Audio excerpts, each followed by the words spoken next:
Welcome to our official YouTube channel. जैसे कि मैंने आपको मॉर्निंग में एक वीडियो बनाया था जिसमें मैंने बताया था कि फिजिक्स में कौन कौन से मोस्ट इंपॉर्टेंट 13 टॉपिक है और वो कौन से टॉपिक जो आपको पहले करने चाहिए उसके बारे में डिस्कस किया था। अब मैं एक मैथ्स का वीडियो बना रहा हूँ।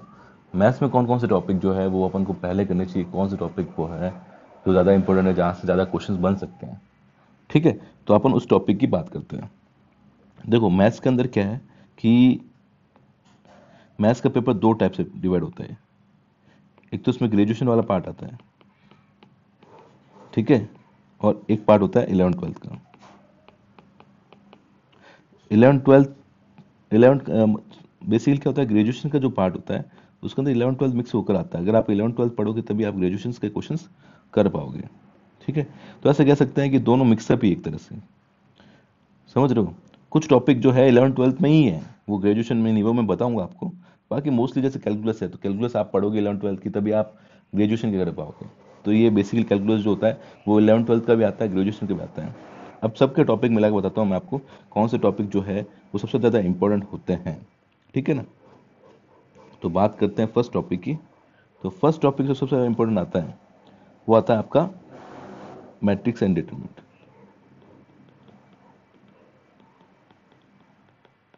सबसे इजी टॉपिक मान सकते हो और सबसे इंपॉर्टेंट टॉपिक मान सकते हो। कम से कम दो क्वेश्चंस इसमें से आते ही आते हैं। बहुत इजी टॉपिक है। सबसे ज़्यादा इंपॉर्टेंट इसके अंदर A N value, character equations, A inverse, जितनी भी सब चीज़ें हैं जो मैंने कराई है वो सारी इंपॉर्टेंट है। और दो क्वेश्चन मान के चलना भैया कि इसके दो क्वेश्चन आते ही आते हैं। तो ये टॉपिक बहुत ज़्यादा इंपॉर्टेंट है, मैट्रिक्स एंड डिटरमिनेंट। सबसे पहले आपको ये करना चाहिए। मैं इजी टू हार्ड बता रहा हूँ। सबसे पहले ये वाला टॉपिक करो, बहुत इजी भी है, आराम से हो भी जाएगा, इतना दिक्कत भी नहीं है।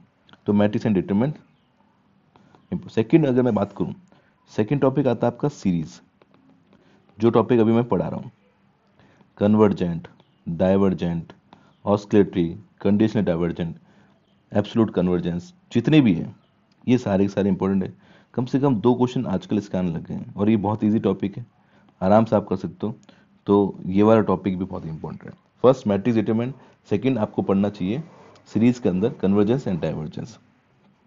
थर्ड टॉपिक पे आते हैं। अब थर्ड टॉपिक जो है वो आपका बहुत ही इंपॉर्टेंट टॉपिक है, डिफरेंशियल इक्वेशन।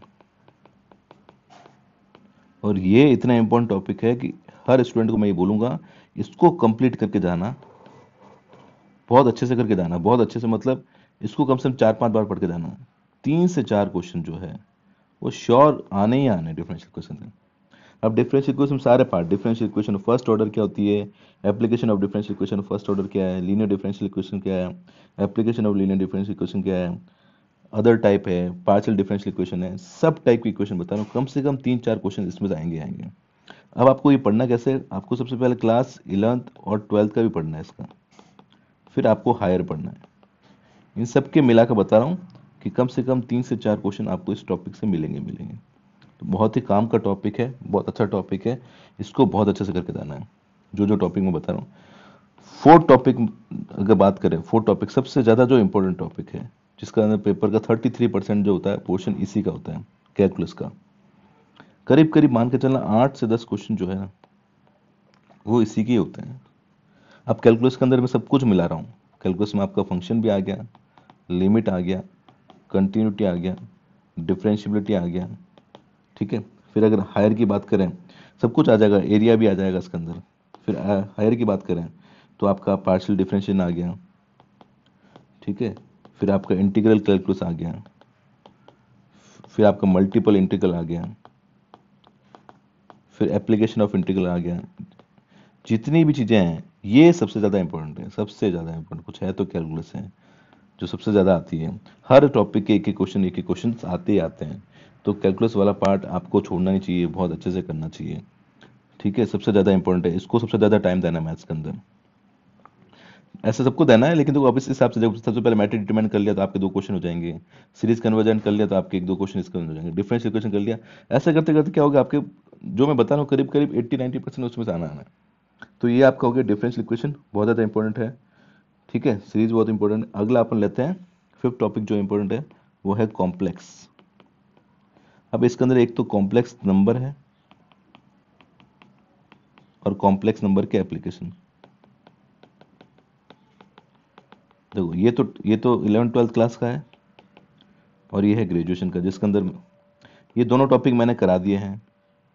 आप देख सकते हो कॉम्प्लेक्स नंबर के अंदर पूरा पढ़ के जाना, एप्लीकेशंस कैसे उसका एरिया निकालते हैं, रेसिड्यू थ्योरम क्या होती है, कॉची थ्योरम क्या होती है, वैसे कॉम्प्लेक्स नंबर 11th 12th का आयोटा की प्रॉपर्टीज क्या होती है। तो मान के चलना इसमें भी पिछली बार भी क्वेश्चन आए तो 2 क्वेश्चन इसमें से आते हैं। एक तो बहुत इजी क्वेश्चन ये आ गया तो लोकस पूछ लेता, तो वो इजीली कर सकते हो आप। और ये पूरा मैंने कराया हुआ है, तो ये भी बहुत इंपॉर्टेंट टॉपिक है, कम से कम 2 क्वेश्चन मान के चलना इसमें से आते हैं। ठीक है। कर लेंगे ये वाला टॉपिक, यहाँ तक आप कर लेंगे। 6 टॉपिक जो है वो वेक्टर का है। अब वेक्टर के अंदर वेक्टर एंड 3D मान लो आप, ये इतना इंपॉर्टेंट नहीं मानता हूँ मैं, कम से कम वेक्टर 3D, इसके अंदर वेक्टर स्पेस भी आ जाएगा आपको, कर्ल, डाइवर्जेंस, ये जितने भी सब टॉपिक आते हैं, ग्रेडियंट हो गया, आप मान सकते हैं कि 1 से 2 क्वेश्चंस जो है वो इसके अंदर से आते हैं। ठीक है ना, टॉपिक इंपॉर्टेंट, क्योंकि सारे टॉपिक इंपॉर्टेंट, 1-2 क्वेश्चन भी आ रहे तो क्या दिक्कत है। तो ये भी इंपॉर्टेंट है। 6 आपको ये वाला टॉपिक करना है, वेक्टर 3D सीक्वेंस वाइज जो बता रहा हूँ उसी हिसाब से करना है, वेक्टर 3D करना है। 7 टॉपिक जो है वो है न्यूमेरिकल एनालिसिस। न्यूमेरिकल एनालिसिस सबका बाप, मतलब सबसे हार्ड टॉपिक मानते हैं इसको मैथ्स का। पता नहीं क्यों टफ लगता है, लेकिन इतना टफ होता नहीं है। इसमें से मान के चलना इजी क्वेश्चन आते हैं, और ऐसा कोई एग्जाम नहीं है जिसके अंदर ये टॉपिक दिया और उसके 3-4 क्वेश्चन नहीं आए। ठीक है, Newton Raphson method, Gauss Seidel method, interpolations, ये जितनी भी है ये सब के सब इसके अंदर आते हैं। Simpson 1/3 formula, Simpson 3h/8 formula, जितने भी टॉपिक है मान के चलना 3 से 4 क्वेश्चन। 2 क्वेश्चन तो आपको मिलेगा, श्योर शर्ट है, बाकी 3 से 4 क्वेश्चन आते हैं इसके अंदर। बहुत ही इंपॉर्टेंट टॉपिक है, न्यूमेरिकल एनालिसिस आपको अच्छे से करके जाना है। ठीक है, सारी चीज़ें करके जानी है। 8 टॉपिक अपन बात लें, 8 टॉपिक में अपन 2D कर सकते हैं, 2D और 3D मैंने ऊपर ले लिया, वैसे 2D और 3D कर सकते हैं। 1 या 2 क्वेश्चंस पैराबोला या फिर सर्कल पे या फिर स्ट्रेट लाइन पर, इसका 1-2 क्वेश्चंस आपको मिल जाता है। तो 2D 3D is also important, है ना। तो ये भी इम्पोर्टेंट है। और लास्ट टॉपिक मैं बोलूँगा, 2D 3D करने के बाद आप PNC एंड प्रोबेबिलिटी, ये वाला टॉपिक ये इम्पोर्टेंट है। तो टोटल 9 टॉपिक मेरे हिसाब से बहुत ज़्यादा इंपॉर्टेंट है, मैंने लाइन से बनाया हुआ है। सबसे ज़्यादा इंपॉर्टेंट अगर देखा जाए तो कैलकुलस है, लेकिन आप सबसे पहले मैट्रिक डिटरमिनेंट कीजिए। मैट्रिक डिटरमिनेंट आप सिर्फ 2 दिन के अंदर कर सकते हैं, 2 डेज के अंदर ये आराम से हो जाएगा, क्वेश्चंस भी हो जाएगा, इजीली कर पाओगे। सीरीज़ का 2 दिन के अंदर हो जाएगा, ज़्यादा नहीं है। वीडियो करने के बाद 2 डेज के अंदर आप रिवीजन कर सकते हो, इसके लिए 2 डेज बहुत होते हैं। डिफरेंशियल इक्वेशन कम से कम 3 डेज लगते हैं, बहुत काम का टॉपिक है, कम से कम 3 से 4 क्वेश्चन मान के चलना। ठीक है, कैलकुलस में सब कुछ कैलकुलस में आता है, आपका पार्शियल डिफरेंस सब कुछ आ जाता है। तो ये कम से कम 8 से 10 और इसको कम से कम लगते हैं 10 से 15 दिन लगते हैं करने के अंदर, जब आपका कॉन्सेप्ट अच्छी तरह हो। तो इसको मान के चलना कि 10 से 15 दिन लगेंगे, तो इस हिसाब से आपको करना है। फिर आ जाता है कॉम्प्लेक्स एनालिसिस, मैंने करा दिया है, 2 क्वेश्चन आते हैं, ज़्यादा नहीं, 2 दिन के अंदर आप कर सकते हो आराम से, अगर ढंग से स्टडी कर तो। वेक्टर 3D और 2D जो भी है, इसका 1 क्वेश्चन आता है, इजीली आप 2 दिन के अंदर कर सकते हो। न्यूमेरिकल एनालिसिस बहुत ज़्यादा इंपॉर्टेंट है, कम से कम मान के चलना इसको कम से कम 4 से 5 दिन देने पड़ेंगे। कब? जब सारे वीडियोस देखने के बाद 4-5 दिन देने पड़ेंगे आपको, प्रैक्टिस करनी पड़ेगी, क्योंकि इसके अंदर फॉर्मूले बहुत सारे हैं, और अगर जिसने पहली बार किया है उसको बहुत कन्फ्यूजन होता है। तो होता बहुत ईजी है, बस कन्फ्यूजन होता है, फॉर्मूले याद नहीं होते। तो कम से कम 4-5 दिन देना ज़रूरी है। 2D 3D का टाइम लगता है इसके अंदर, आते 1-2 क्वेश्चन है, लेकिन कम से कम 3-4 दिन तो खाते ही खाता है ये। ठीक है, PNC and probability is also important, जिसमें से PNC अपना हो गया है, प्रोबेबिलिटी मैंने पिछली बार करा दी था, लेकिन प्रोबेबिलिटी इस बार वापस कर दूंगा, तो ये चीज़ हो चुका है। ठीक है ना। तो मेरे हिसाब से 9 इंपॉर्टेंट टॉपिक जो है बहुत इंपॉर्टेंट है, उसमें से अपन एक बार डिस्कस कर लेते कौन कौन से टॉपिक अपने हो चुके हैं। देखो, मैट्रिक्स डिटरमिनेंट हो चुका है, ठीक है, सीरीज चल रहा है, डिफरेंशियल इक्वेशन हाफ हो चुका, पहले कराया था, इस बार वापस कराऊंगा पूरा, ये नहीं रुका है। कैलकुलस 50% कैलकुलस हो चुका है। ठीक है, बाकी आप देख सकते हो। कॉम्प्लेक्स पूरा हो चुका है, कॉम्प्लेक्स आप देख लेना, कॉम्प्लेक्स नंबर ये पूरा कराया हुआ है मैंने। वेक्टर 3D कराना है। न्यूमेरिकल एनालिसिस थोड़ा हो चुका है, लेकिन फिर से कराऊंगा न्यूमेरिकल एनालिसिस। 2D 3D वापस से कराऊंगा। और PNC हो चुका है, प्रोबेबिलिटी कराना है, तो प्रोबेबिलिटी वाला बाकी रहेगा। तो ये 9 टॉपिक मेरे हिसाब से इंपॉर्टेंट है, जो कि आपको अच्छे से करना चाहिए। बुक्स की बात कर लेते हैं। देखो, बुक्स सबसे अच्छी जो मैथ्स की बुक आती है वो आती है बी एस ग्रेवल या एच के दास। ये दो हायर इंजीनियरिंग मैथमेटिक्स की बुक्स हो गई। और क्लास 11th और 12th के लिए, 11th और 12th के लिए आप एनसीईआरटी तो सबको आती है, मैथ्स के अंदर एनसीईआरटी इतना कुछ होता नहीं है। आप अरिहंत की बुक आती है, उसकी सेपरेट बुक आती है, सबकी आईआईटी जेईई की आती है सेपरेट, जैसे 3D की लेनी सेपरेट आएगी, 2D की लेनी सेपरेट आएगी, आपको अदर टॉपिक कैलकुलस की लेनी है तो अलग आएगी, डिफरेंशियल की अलग आएगी। तो ये आपको अकॉर्डिंग आपके पास टाइम उस हिसाब से आप ले लीजिए, है ना। तो ये टॉपिक आपको कर लेना है। अच्छी बुक है, बीएस ग्रेवा सबसे अच्छी बुक है, एच के दास जी बहुत अच्छी बुक है। तो इन दोनों बुक को सजेस्ट करूंगा। अभी भी आपके पास बहुत सारा टाइम है, 1-1.5 महीने मान के चलो, 1-1.5 महीने में आराम से कोर्स कर सकते हो। अगर आप चाहोगे तो ये पूरा कर लोगे, तो कोई वैसी वाली बात नहीं है कि नहीं कर पाओगे। बस ये है कि थोड़ा स्टडी आपको कंटिन्यू करनी पड़ेगी, अच्छी तरह से करना पड़ेगा, ठीक है। अब ये सब टॉपिक मैं कब तक करा दूंगा, देखो इसमें से काफ़ी कुछ टॉपिक्स मैंने करा दिए हैं। तो अभी मेरा चल रहा है टॉपिक, अभी अपना कौन सा टॉपिक चल रहा है, ये सीरीज चल रहा है। तो सीरीज जो है कल तक हो जाएगा, इसके क्वेश्चन भी कर लेंगे 80 में जो आए हुए हैं। सीरीज के बाद मैं कराऊंगा डिफरेंशियल इक्वेशन कंप्लीटली, ये कंप्लीट करूंगा डिफरेंशियल इक्वेशन, जितना भी सिलेबस में पूरा कराऊंगा।